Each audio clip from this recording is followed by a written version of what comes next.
We have a number of events that we hold. Last year we had 156 events in this room, so we've been playing a role in thought leadership in the space, which has been really fruitful and important for the wider community. We have a co-working space if anyone's interested in hot desking, and that's been a very worthwhile experience for the wider community, with at least 4 POCs, proof of concepts, that we did with that community last year. And then we also run accelerator programs. Between accelerators at the moment, we used to work with Techstars, who were wonderful, and this year we're bringing it in-house and sort of narrowing down into agri-tech and financial inclusion as verticals. So that's just a little bit of a snapshot of what we do here. Obviously, all the new cutting-edge technologies play into the work that we do here. So we do focus our events on these kind of emerging technologies like blockchain, like today artificial intelligence, machine learning, and big data. So we're very keen on keeping up to date with that, so it's great to have you all here. Jacques has been a very important member of our community and has helped us tremendously in building up the sort of expertise and network around machine learning.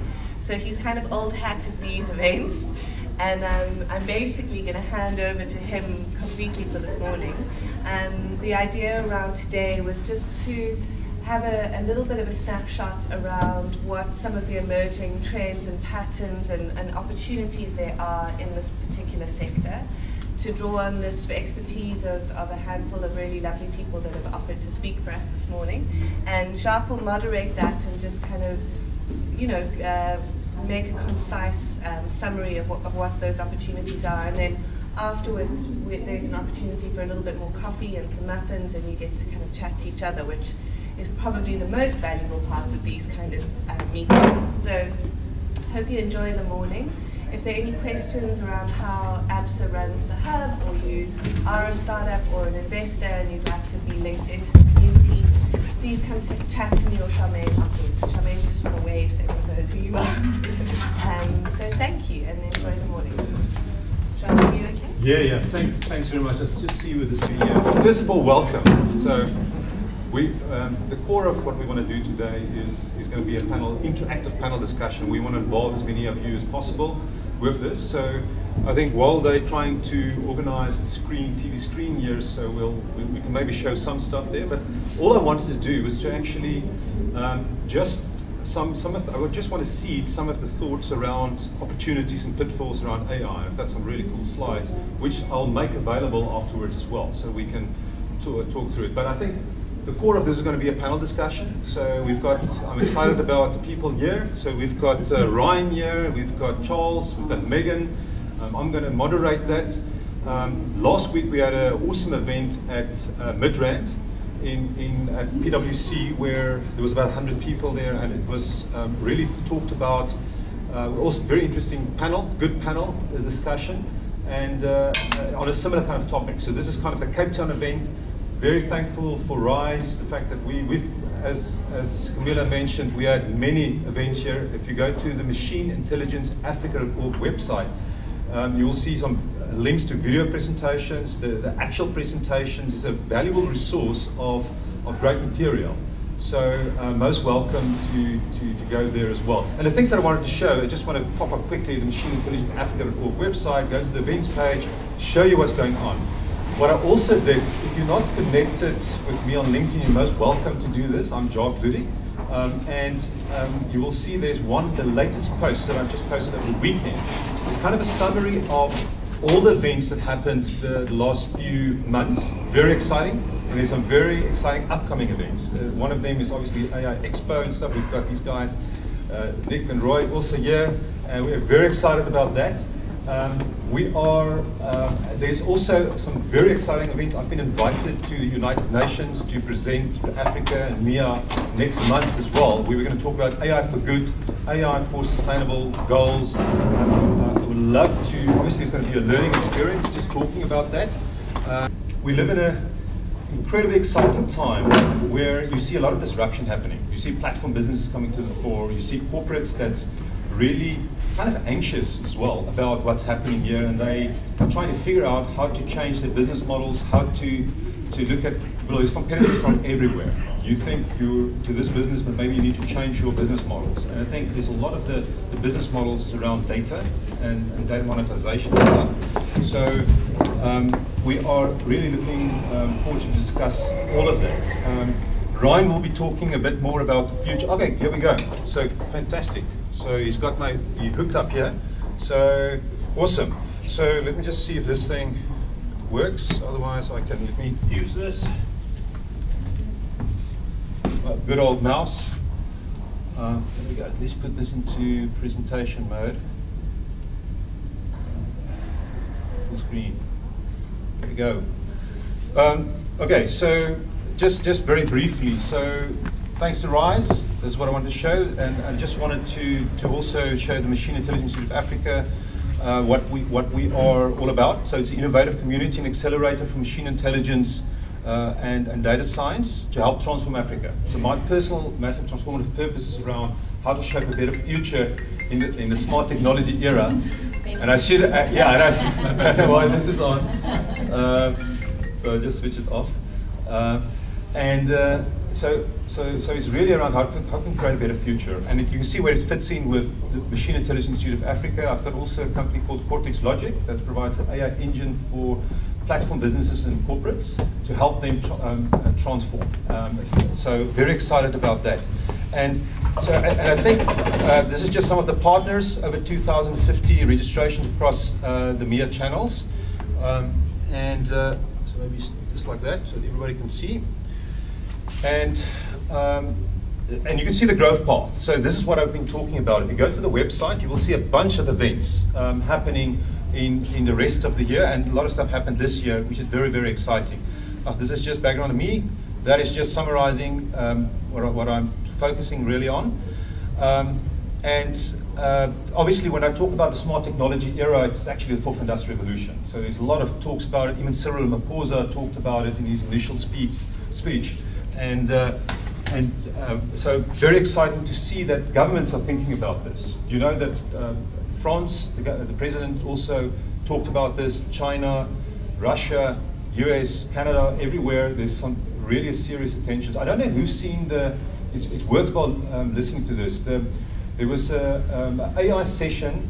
There was a hearing at the US Congress on YouTube. It was just the other day. It's worthwhile. There's 3 parts to it. It's worthwhile listening to that. We've got some experts talking about various aspects that's very relevant to our discussion here in terms of the future of work, talk about security, cybersecurity, and it's worthwhile listening to that. It's about an hour and a half each, but it's really good. And there were some interesting questions from the senators and just talking about AI and the impact and so forth.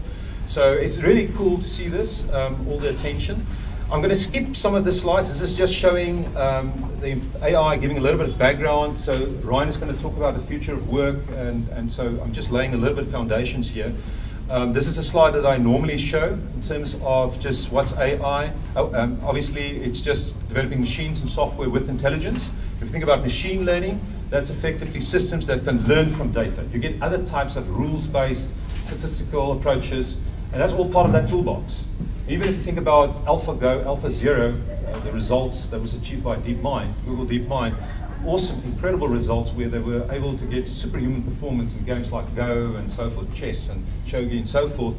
That is engineering effort combined with deep reinforcement learning plus Monte Carlo search. So it's like good old-fashioned AI plus machine learning effectively. So the opportunity, when we talk about opportunities, I think we've got an incredible rich toolbox that can deal with structured and unstructured data, but also opportunity to engineer solutions with that rich toolbox. So that's what that is about.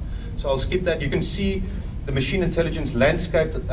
You get startups, and even here at Rise, I was a mentor here at Rise, Techstars, and there's a number of companies that's focusing on various industries or areas in enterprise.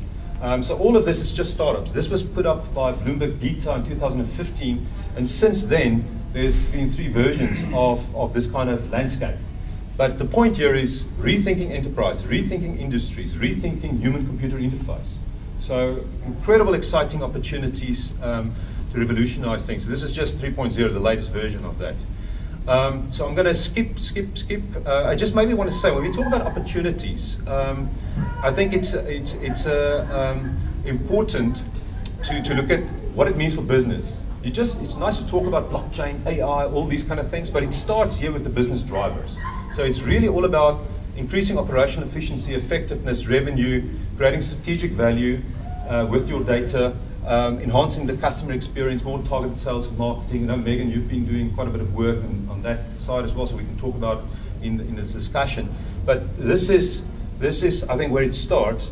And what we do at Cortex is really to put fully end-to-end solutions in place. The smart data layers, the automated AI, and then taking that AI, integrating that into the business, into your work processes, into your omni-channels, etc. Ryan has got a company called Clever, which is a digital virtual assistant, and it fits into that end-to-end type of solutions. And doing work for call centers, and you can maybe refer to some of that as well. Anyway, so we've got a solution, so I'm going to skip some of that.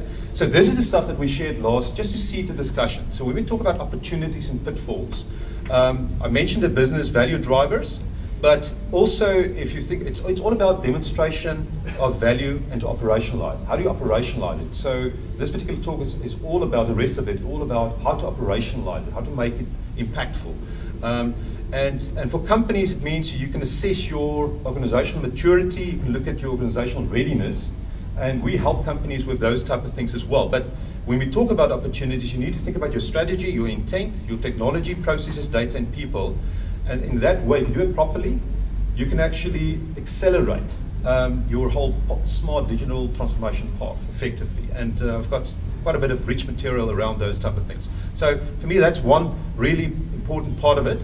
But I think also important that you create the best possible environment for top talent and collaborative innovation. And also there's a need for modern data science skill sets with data, BI, AI, software development teams. And this is kind of what we're focusing on, not looking at things in isolation.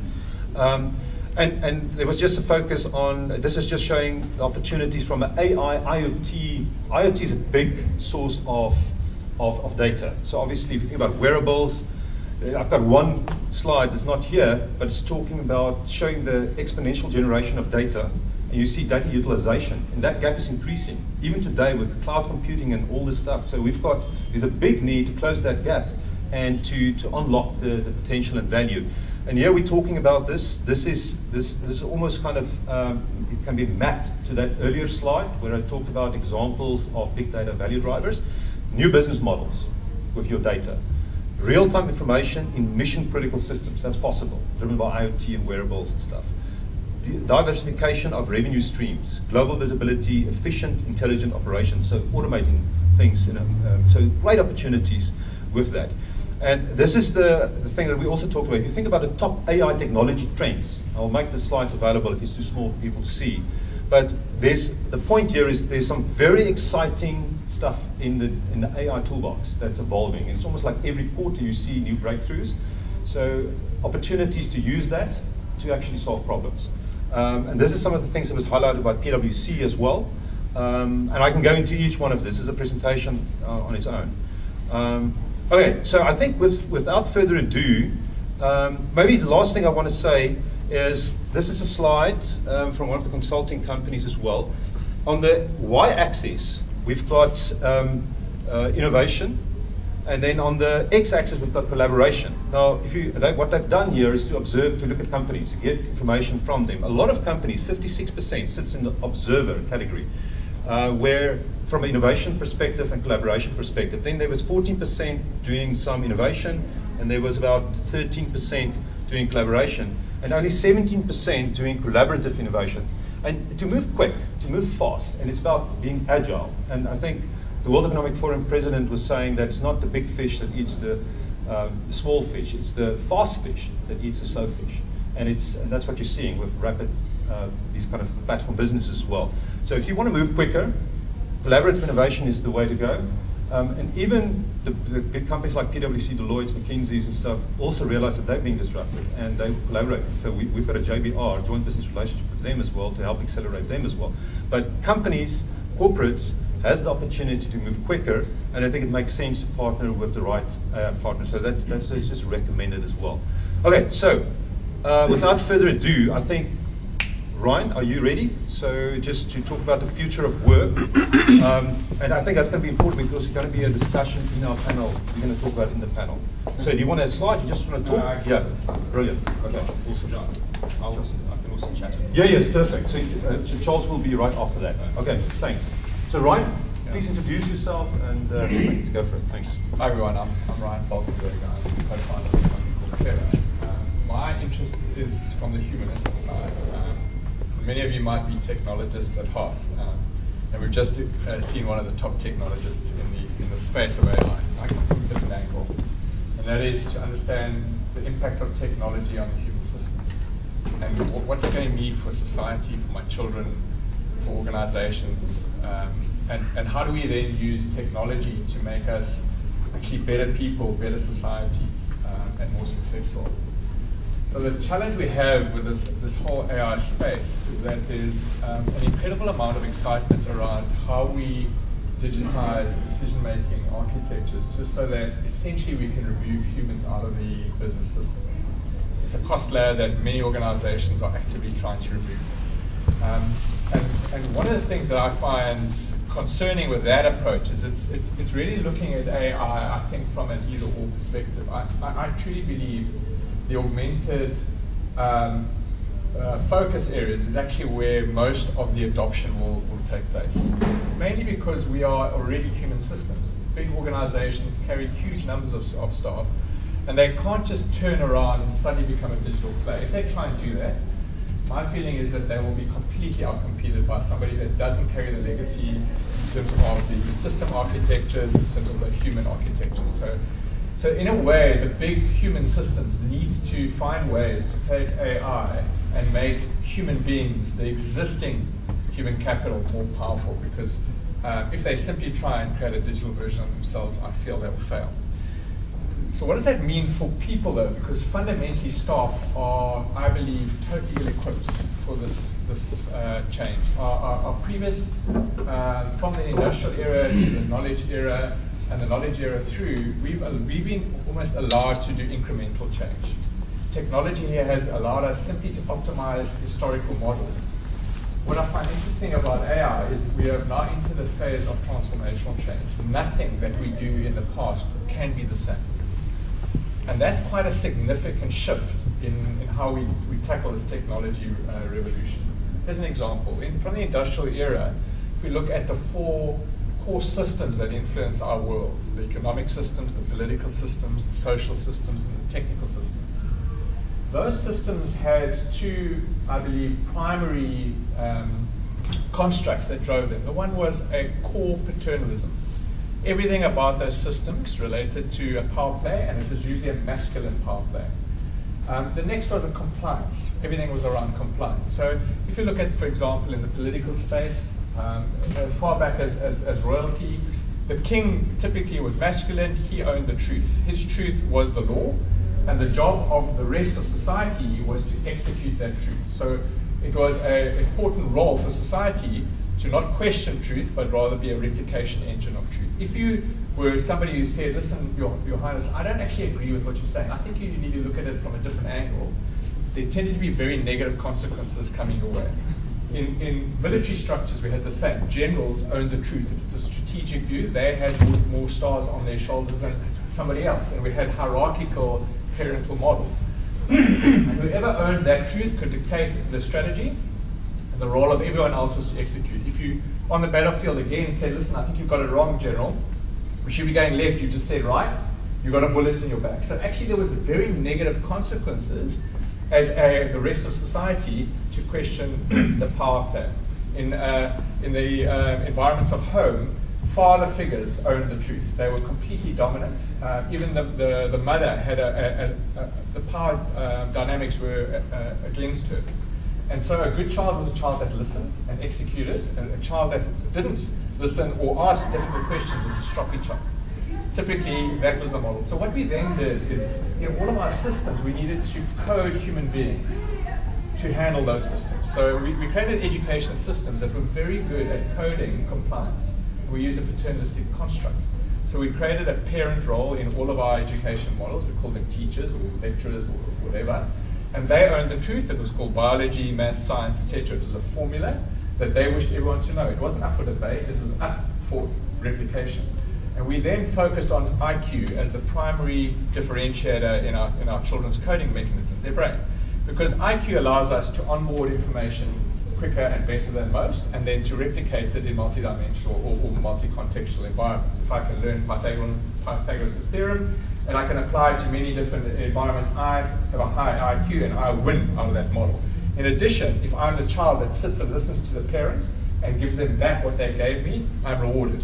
If I then say, but teacher, I don't actually think that's right, or I ask those difficult questions, I'm the problem child and I get penalized. If I want to become a prefect, I'm the person who must do what the system said of me, and I need to replicate. So compliance to a paternalistic formula was how we coded human societies. And we use education systems to reward our children in that behavior. So what started to happen in the knowledge economy was a very interesting dynamic, and that was that the power of information started to move into technology. We started to be able to get information through the internet. And suddenly that power dynamic could shift, because I, as the little person, could access information that was typically not allowed or could be prevented from me getting.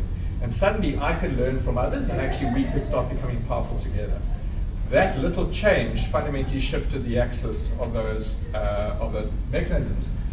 However, it didn't do it in a transformational way, it was incremental. So what we started to see is the small person started to actually have the ability to do a lot more. We had, for example, a Harvard student creating one of the most valuable companies in the planet simply through an idea.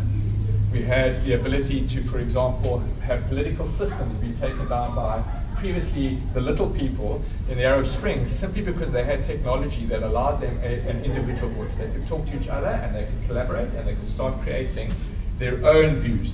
What you started seeing in family structures is that the successful, sustainable family structures were those where the parent actually started to talk to the kid and learn from the kid. We started to see two-way learning systems emerging, where I would listen to my child because actually they knew stuff I didn't know, and if I could learn from them, they could learn from me, and we actually became powerful together. So we started to see these models in which the little person role started to contribute into the big person's learning. We even saw that in the largest paternalistic structure in the planet, the American Army, when, for example, in the Afghan space, they had to learn very different warfare techniques that they hadn't learned in the Vietnam space. What they had to do is actually ask their troops to tell them what the hell's going on there, because the rules were changing very quickly. And actually, the people on the ground were teaching the parent role what to do and how to do it, and so these mechanisms started to shift. We talked about learning organization mechanisms. But what's been interesting is that we carried on coding human brains in the same way. All we did is we took technology and we made a version of our previous plan. We took training materials and we made them e-courses. We took classrooms, we made them LMSs. We took assessments, we made them e-assessments. And we took the paternal role again, and we just ensured that you learned it in a far more cost-effective way. But all we did is we made information digitally available for your upload. The human brain's job was still to upload it, was still to learn it and replicate it. If you look at all the jobs in most of the human systems, they are replication jobs. In a contact center, the agent has very little influence over differentiating that experience. The questions they ask and the answers they give are prescribed to them. Their challenge is understanding context, but they have no ability to influence the answers. Everything else they give is wrong. So what we are finding is they are actually robots with flesh. We are making humans robots with flesh. We've always done it. And so we penalize them for any non-compliance. In sales, in financial sales, we teach people to ask need-based questions, to offer the following questions, answers, and cross-sell the following products. It's a formula. It's totally and utterly driven by formula. They have no value add. What we talk to them about is create customer engagement experience, etc., but most of their brain is nowhere near that. Most of their brain is in the back office doing replication formulas, saying, if I said that, what did that process say? What did that product rule say? And did I cross-sell it accordingly? Pure replication. In technical diagnostics, engineers, you can name it. Think of any job. The majority is about a human brain replicating the formula in a way that the business wants. So now what's starting to happen with digital intelligence is that exact role that allowed us to actually have any value is now being taken away from us. Because anything that can be replicated in a way that creating precision, compliance, and consistency will be done digitally. It is a formula. It is simply going to be given, we'll be given a digital brain, and it will replace us. So in a country like South Africa, in which we have massive employment problems, and in Africa, what then? Why would I employ anybody if I can create a digital brain that will do exactly my bidding? When historically I've asked human robots to do that. Well, the only way that we can essentially redefine the human future is to look at how we can, instead of replacing you, is how we can augment you, how we can make you more powerful, how we can understand your differentiating value proposition that is different to the technical differentiating value proposition. And what I find very interesting is that's a shift from the left brain to the right brain. It is a start of an emergence of a new consciousness in the human psyche. It is allowing us not to grow up as robotic human beings which completely lack any form of consciousness, but actually just to move into a higher level of thinking. Our future is bright with AI if we can understand what we really are about as human beings. What we have found historically is because of this need for replication, we have lived our lives in what we call the lower brain space. It is the brain of automation. It is the brain that when we were in historic ages, it was the brain that made us successful and where our genes passed on. So when I was walking through as one of the hominids and I actually heard some crackling of the grass, to the person or the being that moved quickest up a tree that was saved from that line. Their genes passed. It wasn't a conscious decision, it was an automated decision. That automation is how we learn. We learn automation behavior. So when I drove here today, very little of my brain energy was worrying about my gears, was worrying about most things. I was in automation mode. I was actually thinking about a whole lot of other things. In fact, when I'm at work, most of the time I'm non-conscious and I'm just in automation mode. When I get home, part of my challenge is that if I'm in automation mode, my children don't have anything of me because I'm not there for them. We live in non-conscious worlds. We have become totally and utterly overwhelmed as a human species by the demands placed on us. And as a result, we are all moving down into our lower brain survival mechanisms. What you're starting to see as a result in America and other environments is that extremism is becoming the norm. As a result, what extremism, populism, all of those isms do is they allow us to simplify complexity. They allow us to say, this is black and white, this is right, this is wrong. You start seeing religious extremism. You'll start seeing a kickback in terms of views in terms of sexual liberalism. All of these plays are about it's them versus us. It gives the human ability the ability to make simple decisions in a complex world. And so we're starting to actually see the human systems degenerating because we are not coping with the speed at which this change is happening to us. It is a very important stage in our evolution. We are historically been trapped by biological evolution, which is over many, many hundreds of years. We'll see incremental change. We've moved through a social evolution where essentially our software was able to be recoded within a lifetime. I could get a child, I could get two twins, I could code one child with values, with thinking in one way, and I could code them with another child in extremism, whatever, and they will behave completely differently. I can reprogram human minds in one generation. The software can be version controlled.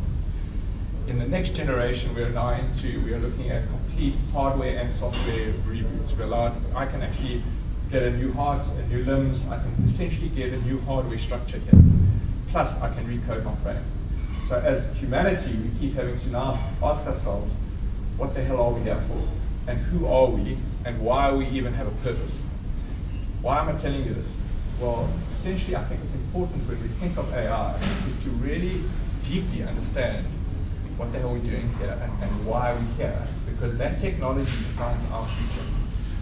But it offers us a liberation moment. It offers us the ability to stop being trapped in a world of replication, to stop being asked to learn as a child how to think like a parent, to be asked to think differently, to move into the consciousness world, to start learning to work in the upper brain territory.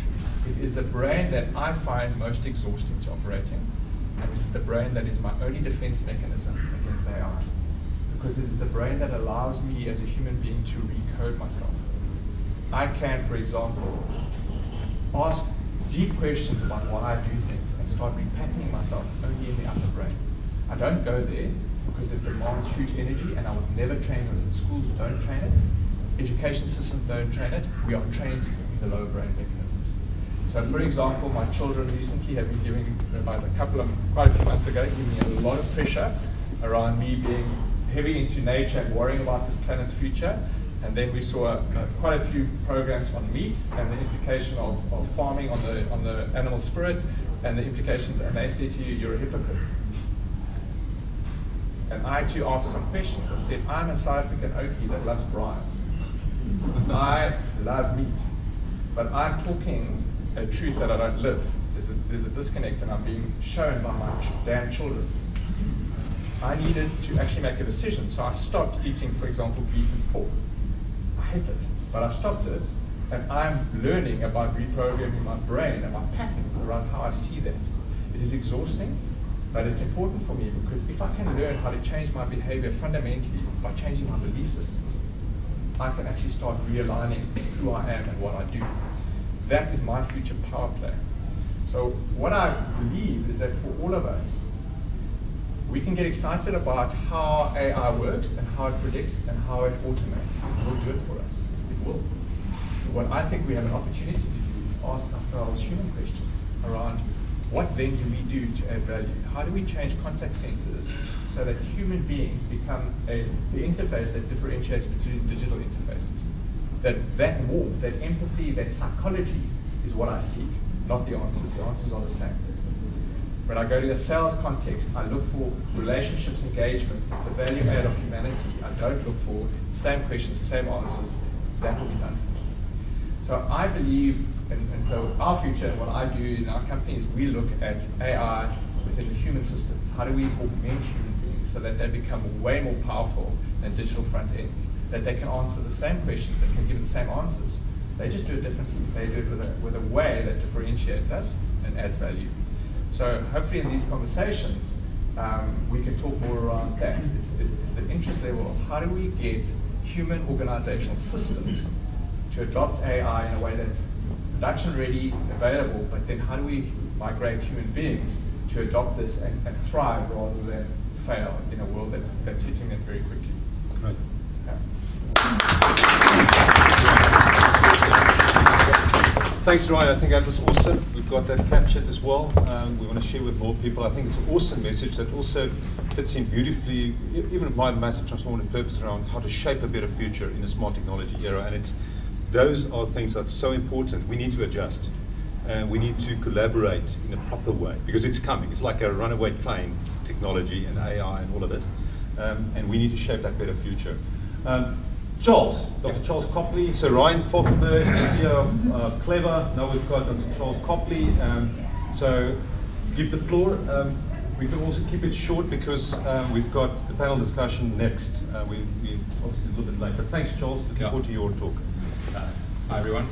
Yeah, so can we stand here? Yeah, for the camera. Okay. So sorry, I do have a bit of a cold, so I might not project it. No. Yeah, so Charles Copley, that's my name. I'm a recovering academic. So I can see that we're going to have some interesting discussions here. So yeah, basically I've been working in sort of data science and machine learning space for the last maybe 3 or 4 years. And what I'm increasingly interested in is augmenting machine learning and big data and all of the technical capacity that actually gives you with behavioral science, and specifically like nudging and how you could use that within a public policy space. So one of the things Ryan was talking about was the evolution of the human species, and so way back when, before we had king states, we had feudal systems that were prior to that, and then basically along came the printing press, and that was one of the first big paradigm shifts in terms of technology. And that came up with the idea of the pen is mightier than the sword. I think what Ryan was alluding to maybe is WhatsApp is mightier than the sword at some point, which I think is true, but it also begs the question, what makes WhatsApp powerful, for example, and as this example of technical product, is that it allows people to communicate, right? And that goes across multiple technical projects. It allows people to scale their efforts. But one of the things that it also has implications to is who actually owns the data that underpins WhatsApp. And one of the things that we've seen recently, with this Facebook saga, is that is becoming more and more of a question that people need to deal with. I work specifically in the public health sector, so I've been dealing with this quite a lot. And how do you take health data, treat that in an ethical framework? And that's a very complex question. Sharing data doesn't necessarily mean that that's unethical. It can also be unethical not to share data. So how do we start addressing this question of ethics, what it means to consent to share data? This is one of the things that's coming out now in the GDPR in the EU, where data is actually owned by the individuals, at least under that framework. That's completely the opposite to what you're seeing in the US, China. India has, a friend of mine who was involved in drafting this, has just put out a white paper with how they're going to approach data sovereignty and how they're going to try and leverage that within India. So they're trying to keep data within the borders because there's sovereign risks with data residing outside of the country. So yeah, these are things that I think really need to be addressed and thought through very carefully in South Africa, very close to home. We've got a new regulatory legislative framework coming through, protection of personal information, and that's supposed to be enacted at the end of this year, I think. But it doesn't give very good regulatory guidance as to how you do that. And so what is going to happen, I think, is that we're going to see this growing, under this paradigm, we're going to see this growing disconnect between high-income countries who are able to carefully think through how they use data, as well as take data from other places with their products. And they are going to disproportionately benefit from that, unless we actually within middle-income countries or low-income countries actually start to think about how we make use of those frameworks. I had a couple of other points which I don't want to take too much time on, but I think what Ryan was talking about as well is how do you integrate these kind of primal codings that we have in ourselves. I don't want to put too many words in your mind, but how do we take those and start moving into the upper brain territory? I'm not as familiar, no favour with that, but I think there's a lot of evidence and a lot of research that has been done specifically in the behavioral science and neuroscience and those spaces that show the irrationality of humans. So, the traditional economic model, people make rational decisions. They say, oh, okay, if I earn more for doing this, I'm going to do that. But actually what you see when you ask people questions is that they don't always behave rationally. So if I said to somebody, I'll give you R1,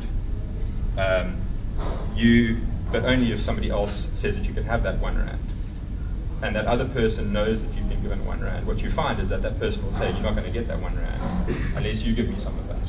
Even though there's no rational reason for that.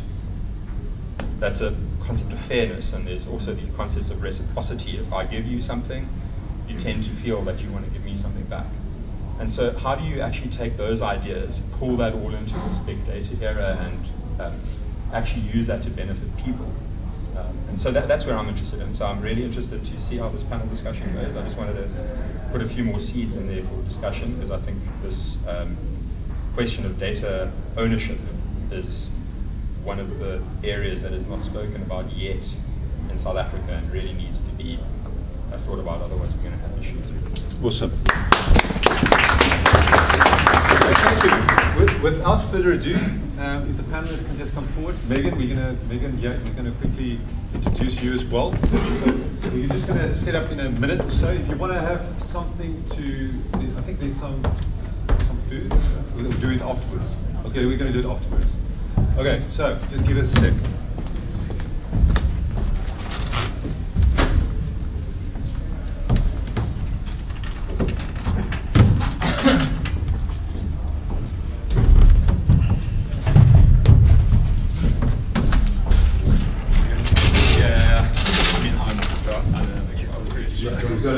We've got enough